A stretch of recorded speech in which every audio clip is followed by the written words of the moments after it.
Terima kasih Anda masih bersama kami. Bagi Anda baru saja bergabung, kami hadirkan kembali 3 berita utama hari ini. Dari hasil hitung cepat atau quick count dan exit poll menunjukkan kemenangan bagi pasangan Prabowo Gibran. Demi melestarikan budaya dan kearifan lokal, panitia pemungutan suara di Goa mengenakan pakaian adat. Seorang polisi di Kabupaten Goa menggendong warga yang memiliki keterbatasan fisik menuju tempat pemungutan suara.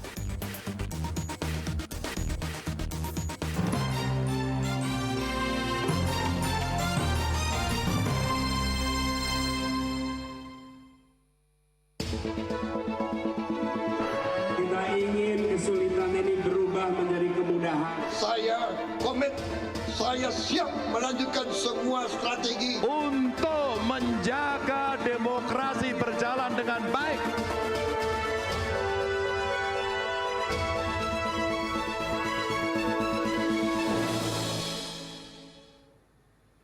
Pemerintah Provinsi Sulawesi Selatan memastikan kaum difabel di Sulawesi Selatan bisa menyalurkan hak pilihnya dalam pemilu 2024. Panitia pemungutan suara harus melayani dengan baik pemilih difabel dari mendaftar hingga pencoblosan di bilik suara khusus yang telah disiapkan. Penyandang disabilitas di Sulawesi Selatan dipastikan bisa menyalurkan hak suaranya dalam pemilu 2024. Kepastian tersebut disampaikan penjabat Gubernur Sulawesi Selatan saat meninjau suasana pencoblosan di tempat pemungutan suara atau TPS 005 Kecamatan Panakukang, Kota Makassar. Di TPS 005 ada 261 daftar pemilih tetap, mencapai 261 orang, 16 diantaranya penyandang disabilitas. Panitia pemungutan suara harus melayani dengan baik pemilih difabel atau lumpuh dari mendaftar hingga pencoblosan di bilik suara khusus yang telah disiapkan. Pangdam ya, dengan Kapolda, Ketua KPU, dengan Kejaksaan dan Pak Wali Kota Makassar dan jajaran lainnya melakukan pemantauan di TPS ini. Khasnya TPS ini ada 261 pemilih, 16 orang diantaranya bagian disabilitas. Kami sudah lihat prosesnya. Kita memastikan bahwa saudara kita yang disabilitas dipastikan terlayani. Kita lihat seluruh proses dan persiapan dari kawan-kawan KPPS atau penyelenggara pemilu itu sangat baik. Dan sampai jam ini sudah kelihatan sudah hampir 40 orang yang sudah mendaftar. Ya, mudah-mudahan saya yakin nanti jumlah tingkat partisipasi masyarakat di Makassar tinggi. Kita optimis, mudah-mudahan ini warga kita kan juga cuacanya cerah. Ya, alhamdulillah. Pemerintah Provinsi Sulawesi Selatan dijadwalkan meninjau arena pencoblosan di 24 wilayah menggunakan helikopter. Tim Liputan melaporkan dari Makassar. Aksi heroik dilakukan seorang polisi di Desa Tanah Bangka, Kabupaten Goa dengan menggendong warga yang memiliki keterbatasan fisik menuju tempat pemungutan suara. Para personel TNI Polri juga menjemput sejumlah penyandang disabilitas menggunakan kursi roda agar bisa menyalurkan hak suaranya.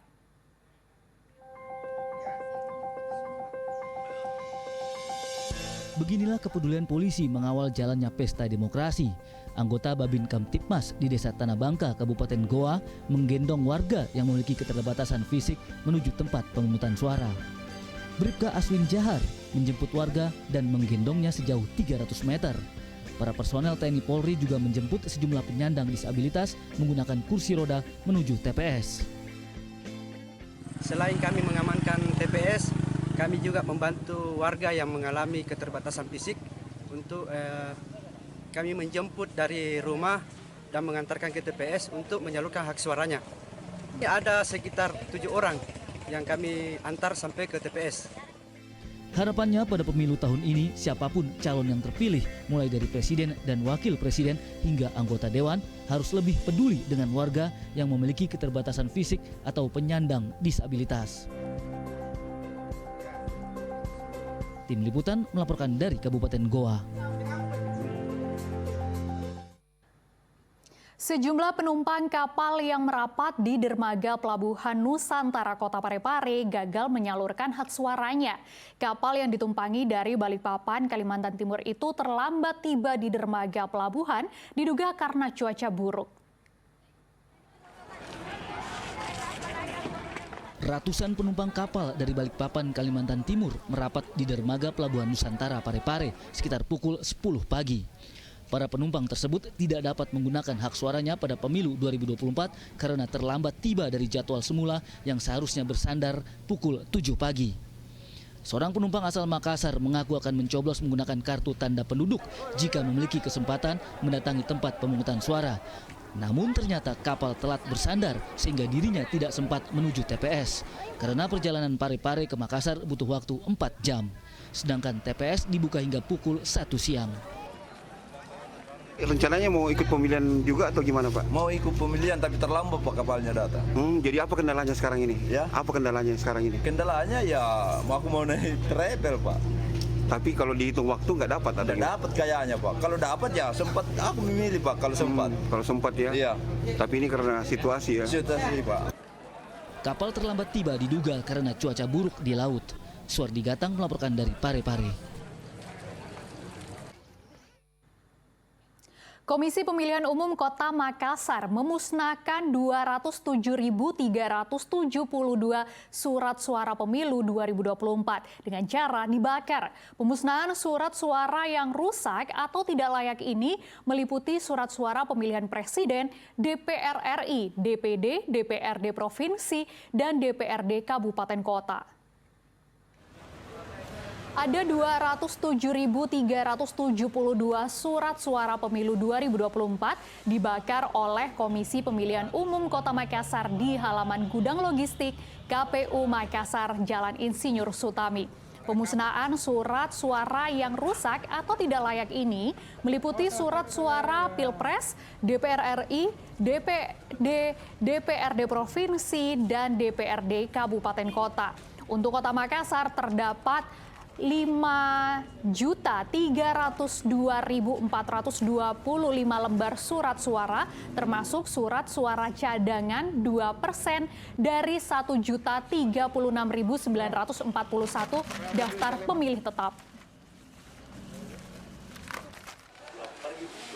Sementara itu di Pindrang, 4.685 surat suara dimusnahkan di halaman kantor KPU Pindrang. Pemusnahan kelebihan surat suara itu dibentuk kredibilitas pelaksanaan pemilu di Pindrang.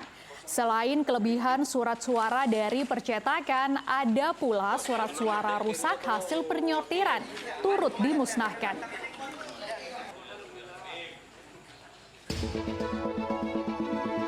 Kita ingin kesulitan ini berubah menjadi kemudahan. Saya komit, saya siap melanjutkan semua strategi untuk menjaga demokrasi berjalan dengan baik.